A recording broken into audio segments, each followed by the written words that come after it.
E aí pessoal do canal, tranquilo? Então temos aqui mais um vídeo do nosso querido professor Olavo de Carvalho. Mas antes do vídeo eu quero pedir para vocês conferirem sua inscrição, se inscreverem no canal se não estiver inscrito, curtirem e comentarem. Que isso pra gente é muito importante para crescer o nosso alcance aqui no YouTube e voltar a crescer também dentro da plataforma. Se inscreva também no canal do professor Olavo de Carvalho, que ele está prestes aí a chegar a 1 milhão de inscritos. Segue a gente nas redes sociais, que estão todas aí na descrição do vídeo. E também eu quero dizer aqui que às vezes está aparecendo algum comentário ofensivo ao nosso canal. É sempre um perfil criado no mesmo dia para ofender nosso canal. Aí copia e cola um monte de mensagem aí nos vídeos. Mas a gente está excluindo para evitar discussão. A gente não quer isso aqui no canal. Não quer fazer o jogo da esquerda. A gente está sendo já perseguido aqui no YouTube. Agora vem perfis aí de esquerdistas só para tentar manchar nossa imagem. Mas você já conhece nosso canal, estamos aqui desde 2012. E não vai ser um perfilzinho de algum esquerdista que vai manchar nossa reputação. Por isso que a gente exclui para evitar mais problemas, tranquilo? Então também tem, quem quiser ajudar nosso canal, tem os links aí na descrição do vídeo. Quem quiser participar do Apoia-se, ou então ser membro do canal, ou da nossa vaquinha. E também tem um link aí do meu WhatsApp, o meu número pessoal, para quem quiser entrar em contato diretamente comigo. A gente está pensando em fazer um grupo de WhatsApp, mais aqui para a região de Brasília, para também fazer uma campanha maciça para o Bolsonaro em 2022 e para quem apoiar Bolsonaro na próxima eleição. Tamo junto aí, pessoal. Fique com Deus. Até o próximo vídeo. Valeu!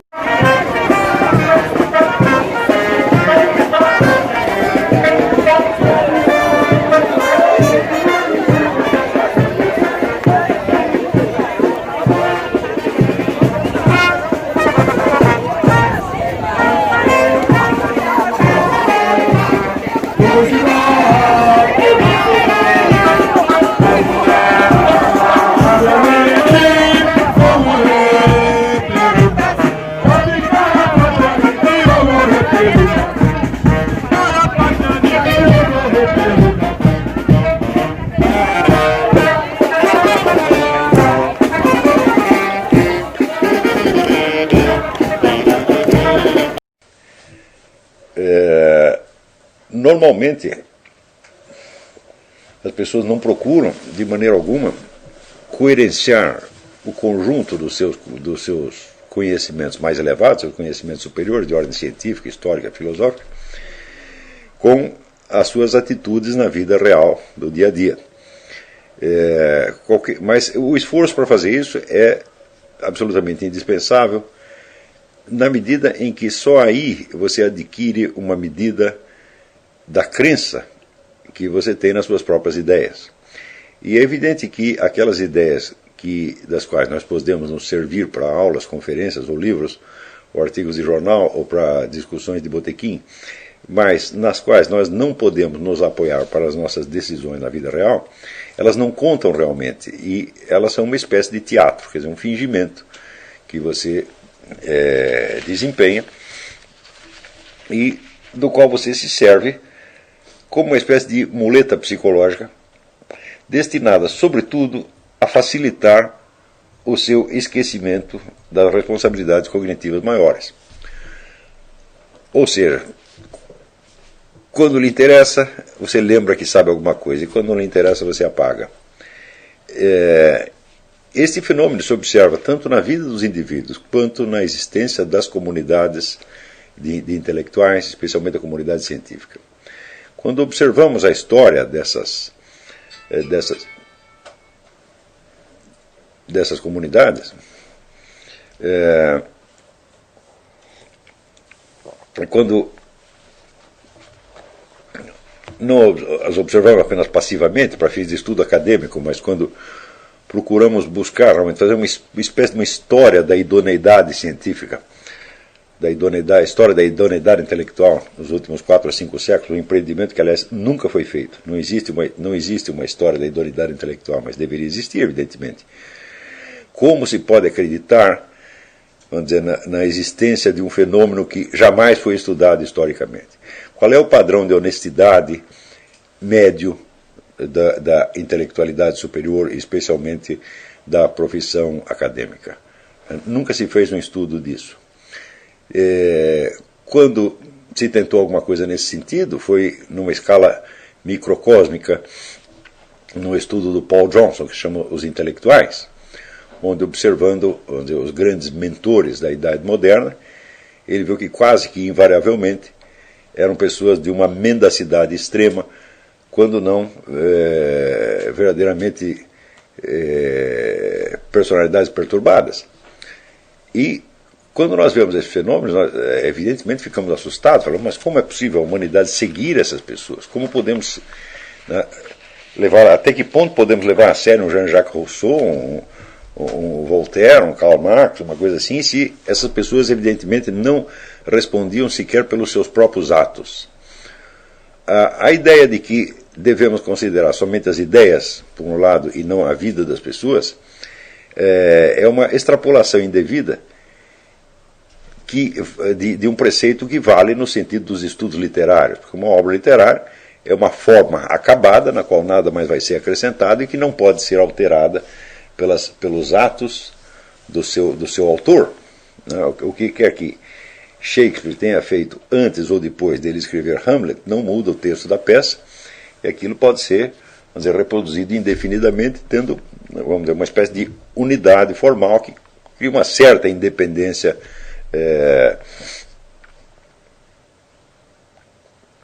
ontológica, por assim dizer. Quer dizer, a obra de arte é uma modalidade de ser, é uma forma acabada, né? Digamos, quando esta obra está, vamos dizer, plasmada em matérias físicas, ela pode ser destruída. Por exemplo, uma estátua pode ser destruída, um edifício pode ser destruído, tá certo? Mas ele não pode ser alterado, ele não pode ser aumentado, modificado, melhorado depois de pronto, né? Então, se for melhorado, então será outra obra completamente independente, né? Então, mas quando a coisa está gravada apenas em palavras, então geralmente aquilo se mantém inalterado através dos séculos, apesar de problemas de edição que podem mutilar um pouco o texto. No fim das contas, em média, né, as obras de arte literária têm uma estabilidade. E tendo uma estabilidade, isso garante, vamos dizer, a unidade do objeto que está sendo contemplado por gerações e gerações e gerações de leitores, ou de espectadores, ou de ouvintes, etc, etc. Quando se toca a mesma música várias vezes, existe sempre uma estrutura comum, embora possa haver algumas variações introduzidas pelo maestro, há uma estrutura comum que permanece, e é essa estrutura que está sendo justamente observada. Mais ainda, as obras de arte, elas nada afirmam categoricamente. Como tudo ali é de natureza propositadamente simbólica, então, evidentemente, toda obra de arte tem uma multiplicidade de sentidos e pode ser interpretada em direções diversas. Tá certo? Então, como elas não afirmam nada, então é evidente que não podemos apelar, vamos dizer, da obra ao autor e pedir que ele responda moralmente pela sua obra de arte. Não há como fazer isso. Tá certo? Não podemos cobrar do indivíduo a responsabilidade disto ou daquilo que ele colocou na sua obra de arte, a não ser que haja uma pretensão ali de veracidade histórica, como, por exemplo, no caso da peça de Bertolt Brecht, Galileu Galilei pretende enunciar uma verdade histórica, então neste sentido pode ser cobrada, mas note que não é uma cobrança artística, é uma cobrança relativa aos elementos históricos que serviram de suporte à obra. Supondo-se que toda a história que ele contou na peça fosse falsa, bem, a peça em si nada perderia, vamos dizer, da sua unidade, do seu dramatismo e do seu poder de impacto sobre a plateia, né? No entanto, é claro que a mesma coisa não pode valer para as obras de filosofia, porque elas não valem como estruturas ou como formas destinadas a ser contempladas em si mesmas, mas como algo que remete a um objeto, remete a uma realidade externa, especialmente as obras de ciência, né? Se admitirmos que uma obra de ciência nada diz sobre a realidade, nem mesmo no sentido operacional da coisa, então não é uma obra de ciência, evidentemente é apenas um objeto de arte para ser contemplado e sem nenhum alcance, sem nenhuma apreensão cognitiva sobre o universo exterior. Do mesmo modo, uma filosofia tem sempre alguma pretensão de validade universal, ou seja, o filósofo pretende que aquilo que ele está dizendo não seja verdadeiro só para ele, mas seja verdadeiro para nós. Então, neste sentido, não existe em filosofia ou em ciência esta independência entre obra e autor que pode se admitir nas obras de arte, na medida em que estas não contenham uma referência, vamos dizer, expressa ou proposital à realidade exterior, e desde que elas não estejam tentando te convencer de nada. Mas é evidente que obras de filosofia e obras de ciência, elas têm um intuito altamente persuasivo. O sujeito que solta uma teoria, ele está pretendendo convencer as pessoas de que a teoria dele é verdadeira e de que as teorias concorrentes são falsas, ou pelo menos não são tão adequadas quanto a dele. Um filósofo, né, que se lança lá um tratado sobre metafísica ou sobre ética, ele está pretendendo que as ideias dele sejam mais verdadeiras do que os outros. Na verdade, o que significa você ter uma ideia? Significa você acha que essa ideia é melhor do que outra, senão você teria outra. Né? Qualquer pessoa que chegue para você e diga, olha, a minha ideia vale tanto quanto qualquer outra, significa que ele não tem essa ideia. Significa que ele está apenas enunciando aquela ideia naquele momento, mas que poderia enunciar outra se fosse o caso. Não é isso? Eu, quando quero dizer alguma coisa na qual eu não acredito totalmente, mas que me parece apenas uma hipótese, eu digo, olha, esta é apenas uma opinião, mas poderia ser outra. Não é isso? Agora, eu não posso dizer o mesmo quando estou afirmando, por exemplo, que 2 mais 2 são 4, não é isso? Ou que um quadrado cortado na diagonal dá 2 triângulos isósceles. Não posso dizer, isso é apenas uma opinião. Do mesmo modo, qualquer filósofo ou cientista que enuncia uma teoria, ele não está dizendo, olha, isso aqui é apenas uma opinião e qualquer outra vale tanto quanto essa. Ele está enunciando esta precisamente porque ele acha que vale mais do que as outras. E está pretendendo nos convencer daquilo. Né? No início no começo do seu brilhante tratado de filosofia política, Eric Weil diz que toda política tem pretensões universais, quer dizer, toda proposta política ela visa, em princípio, todos os homens, tá certo? Quer dizer, não há um limite para a aplicabilidade de qualquer preceito político uma vez enunciado.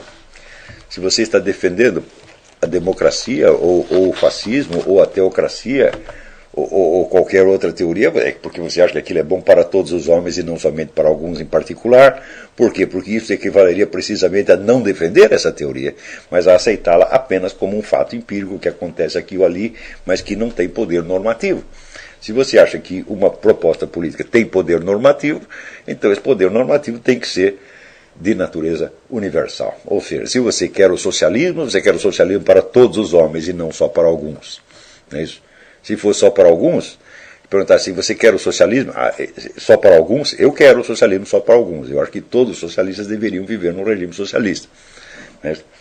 O que significa precisamente, o que não significa eu ter algum amor pelo socialismo, mas justamente porque significa que eu o considero um castigo merecido para aqueles que o defendem. Então, defender uma ideia é, em princípio, defender a sua validade universal e também significa querer a adesão de todos os entes capacitados, de todos os entes racionais. Não é isso? Quando o Dr. Freud soltou a sua teoria da psicanálise, alguém disse para ele, poxa, você parece que está querendo curar toda a humanidade. Ele disse, é exatamente isso. Quer dizer, ele acha que a teoria psicanalítica se aplica a todos os seres humanos e que, portanto, a terapia que ele inventou baseada naquilo pode beneficiar todos os seres humanos. Na verdade, nunca beneficiou ninguém, mas o fato dele enunciá-lo significa que ele acreditava que aquilo era bom para todos. Então, se é assim, então, automaticamente, a separação entre autor e obra já não vale de maneira alguma. Em primeiro lugar, porque nenhuma investigação sobre qualquer fato da realidade termina jamais. Nunca você pode dizer que pôs o ponto final e que nada mais há a dizer sobre aquilo. Portanto, quando o indivíduo enuncia uma teoria, supõe-se que ele pode continuar acrescentando novos e novos dados que ou confirmem, ou a retifiquem, ou a relativizem, tá certo? Ou a estendam, é isso pelo resto da vida. Então, quando você pega ali os primeiros escritos de Platão, você vê que ali ele começa a esboçar a famosa teoria das ideias e depois vai tirando consequências disso pelo resto da vida e praticamente nunca termina. Tanto não termina que, para além de todas as obras escritas de Platão, há o famoso ensino oral, ensinamento oral, né, que parece ter contido as partes mais importantes do seu sistema. Então, como é que eu posso julgar um diálogo de Platão separado da vida de Platão? Eu não posso de maneira alguma, porque aquele diálogo não é uma forma acabada, não é uma obra acabada para ser contemplada e julgada em si, mas ela é uma etapa de uma investigação, uma etapa de uma vida de busca de conhecimento que prosseguiu e que depois se refletiu em inúmeras outras obras e até em declarações orais que não foram registradas por escrito. Tá certo? Portanto, toda e qualquer obra filosófica é um capítulo de uma investigação que ou vinha desde antes, ou continuou depois, ou as duas coisas. Supondo-se mesmo que a obra seja a última coisa que o sujeito escreveu, que ele terminou de escrever aquilo, pôs o ponto final e morreu na mesma hora, ainda assim fica em aberto o que ele poderia descobrir em seguida. Tanto que, quando um artista termina uma obra, os outros não continuam a escrevê-la. Não é isso? Mas um filósofo, tão logo ele morre, aparecem discípulos que continuam a investigar os mesmos fenômenos, mais ou menos na linha que ele determinou, e que frequentemente levam adiante essas investigações e às vezes até superam aquilo que o seu predecessor havia deixado. Portanto, não existe esse negócio de obra filosófica, né? Também não existe obra científica. Em ciência a coisa é mais óbvia ainda, porque, em geral, as grandes teorias da ciência nunca são estudadas na universidade nos seus textos originários. Quem é que, eu vou dizer, para estudar a mecânica de Newton, vai fazê-lo diretamente nos textos de Newton? Só pessoas que estão estudando história da ciência. Quem está estudando física ou astronomia vai estudar em algum manual mais atualizado que explica a teoria de Newton, inclusive mais claramente do que o próprio Newton explicava. Portanto, não podemos dizer que o livro de Newton sobre a filosofia natural seja uma obra, no sentido em que se fala de obra na literatura, ou na música, ou na pintura. Né? Aquilo é apenas, em ciência e em filosofia, tudo está continuamente se fazendo e se refazendo. Portanto, aquilo é parte da história e é parte, sobretudo, da biografia do próprio investigador. Muitas vezes, nós vemos que o sujeito escreveu um livro importante e que sobrou ali algum pedaço obscuro que mais tarde ele esclareceu numa cartinha que ele escreveu para um amigo ou numa declaração oral que ele fez para não sei quem. E essa declaração oral, esta cartinha adquire então uma importância tão grande quanto a própria obra. Isto é muito, muito comum. Né? Por exemplo, ali, se vocês procurarem no The Vogelin View, né, você vê que existem inúmeras discussões sobre se Eric Voegelin era um filósofo cristão ou não. E essas discussões só muito parcialmente se baseiam nas obras escritas que ele deixou. Em grande parte se baseiam em coisas que ele disse para um aluno, para um amigo, ou em resposta a uma entrevista. E esses dados, então, são considerados tão importantes quanto os próprios textos. Por exemplo, o filósofo romeno Émile Cioran, né, ele escreve livros que você lê e você chega à conclusão que você tem que meter uma bala na cabeça. Não é isso? Quer dizer, tudo é tão ruim, a vida humana é uma desgraça, mas um dos principais livros dele chama-se Da Inconveniência de Ter Nascido. Né? E você lê, você fica chocado com aquilo, mas depois você vê a declaração dele que diz o seguinte: olha, quem me compreende sabe que eu sou um palhaço. E eu tive esta vaga intuição desde o início, muito antes de ler essa observação. Por que eu tive esta intuição? Porque quando eu lia os livros do Cioran, onde era para chorar, eu ria. Quer dizer, as expressões dele me pareciam assim, tão hiperbólicas, tão exageradas, o pessimismo dele era tão esmagador, que eu tinha que rir. Falar, não é possível que ele acredite realmente isto, né? Então eu fiz a teoria de que ele estava assumindo a palavra em nome do diabo. Então é o diabo argumentando contra nós, né? E o Cioran estava fazendo uma espécie de exorcismo, como em certas tribos indígenas, os camaradas, para exorcizar os demônios, eles se fantasiam de demônios. Ou como se faz aqui nos Estados Unidos, no Halloween, né?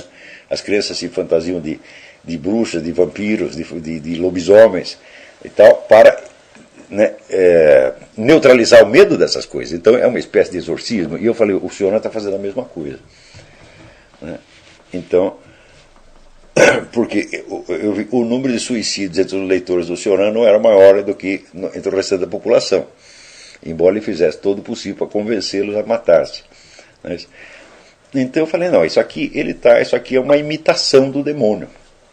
E mediante esta imitação, ele argumentando que todo mundo tem que se matar, ele aguenta continuar vivendo. Tá certo? E eu escrevi uma coisa desse tipo num artigo que eu fiz para alguma coisa romena, alguma publicação romena. E daí eu vi que os dois filósofos romenos, Andrei Plecho e o Gabriel Litiano, quando leram aquilo, ele leu, e eu dizia que isso aí era mais ou menos um traço constante da mentalidade romena, esse negócio de assumir a palavra em nome do diabo, né? A imitação do demônio. E eles leram e falaram, ele nos descobriu, ele descobriu o nosso truque. Então, você vê que, para além da obra escrita, existe algo mais, que é a função que esta obra desempenha dentro da biografia real do seu autor. Quer dizer, o que Cioran estava realmente querendo com esses livros. Se você olha de uma maneira, chega a uma conclusão. Se olha de outra maneira, chega a outra conclusão. Mas existe um árbitro, mas esse árbitro é ele mesmo, quando ele diz o que ele está fazendo. E essa declaração não faz parte de nenhuma obra escrita, foi feita numa entrevista, simplesmente.